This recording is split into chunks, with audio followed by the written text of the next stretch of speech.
بسم اللہ الرحمن الرحیم صلی اللہ علیہ یا محمد۔ آپ نے سورۃ الکوثر کی یہ پہلی آیت کا یہ وظیفہ نہیں کیا، اتنا پیسہ آئے گا کہ نوکری کرنا بھی بھول جائیں گے۔ بسم اللہ الرحمن الرحیم۔ انا اعطیناک الکوثر فصل لربک وانحر ان شانئک ھو الابتر۔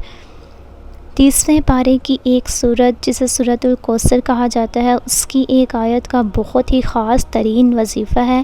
یہ وظیفہ آج تک آپ نے نہ دیکھا ہوگا اور نہ ہی سنا ہوگا۔ یہ وظیفہ اس قدر طاقتور ہے کہ اللہ پاک اس وظیفے کی آپ برکت اپنے آنکھوں سے دیکھ لیں گے کہ اللہ پاک اس وظیفے کی برکت سے آپ کو کیسے مالا مال کر دے گا۔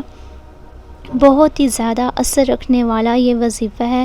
جو لوگ رزق کی تنگی کی وجہ سے پریشان ہیں تو رزق بڑھانے کے بہت سے وظیفے تو آپ نے سنے ہیں، لیکن کیا رزق بڑھانے والی نیکیوں کے بارے میں آپ جانتے ہیں؟ اللہ پاک نے پیارے آقا صلی اللہ علیہ وآلہ وسلم کو دنیا میں جب بھیجا تو لوگوں کے لیے رحمت بنا کر بھیجا، اور جب حضرت سیدنا آدم زمین پر جلوہ گر ہوئے تو آپ نے بیت اللہ شریف کے 7 چکر لگائے۔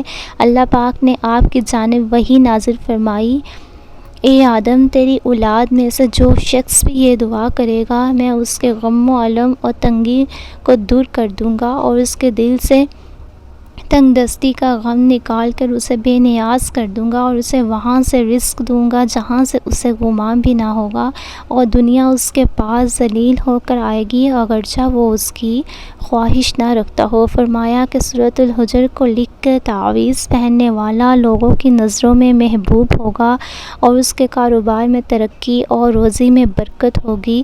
تو دیکھیے قرآن پاک کی ایک ایک آیت، ایک ایک لفظ، ایک ایک سورت اپنے اندر ڈھیروں برکات رکھے ہوئے ہیں، اور سورۃ الدہر کے بارے میں فرمایا کہ اس کو باکثرت پڑھنے سے علم و حکمت کی باتیں زبان پر جاری ہو جاتی ہیں، اور 75 بار پڑھنے سے روزی میں برکت ہو جاتی ہے۔ اللہ کریم کا ذکر کرنا یعنی خالق حقیقی کو یاد رکھنا اور اس کی تسبیح بیان کرنا بھی رزق ملنے کا سبب ہے۔ چنانچہ حدیث مبارکہ میں ہے کہ حضرت نوح علیہ السلام نے اپنے بیٹے کو نصیحت کرتے ہوئے فرمایا، میں تمہیں سبحان اللہ و بحمدہ پڑھنے کا حکم دیتا ہوں کیونکہ یہ مخلوق کی تسبیح ہے اور اس کے سبب مخلوق کو رزق دیا جاتا ہے۔ راہ خدا میں خرچ کرتے رہنا، کچھ نہ کچھ اللہ کی راہ میں دیتے رہنا بھی رزق بڑھانے کا سبب ہے۔ تو کچھ نہ کچھ اللہ کی راہ میں دیتے رہا کریں، کیونکہ ہمارے پیارے آقا صلی اللہ علیہ وآلہ وسلم نے فرمایا ہے کہ روزانہ جب صبح ہوتی ہے تو 2 فرشتے نازل ہوتے ہیں، ان میں سے ایک کہتا ہے کہ اللہ خرچ کرنے والوں کو بدلہ دے، اور دوسرا کہتا ہے کہ اللہ روکنے والوں کے مال کو تلف کر۔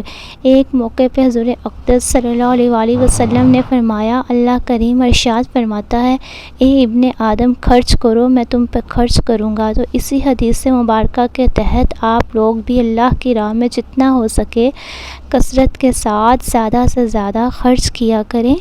وظیفہ یہ ہے کہ سورۃ الکوثر کو ہر نماز کے بعد آپ اپنا معمول بنا لیجئے، جتنا زیادہ ہو سکے پڑھ لیا کریں، اور اپنے مقاصد کو سامنے رکھتے ہوئے اللہ تعالیٰ سے دعا کرتے رہا کریں۔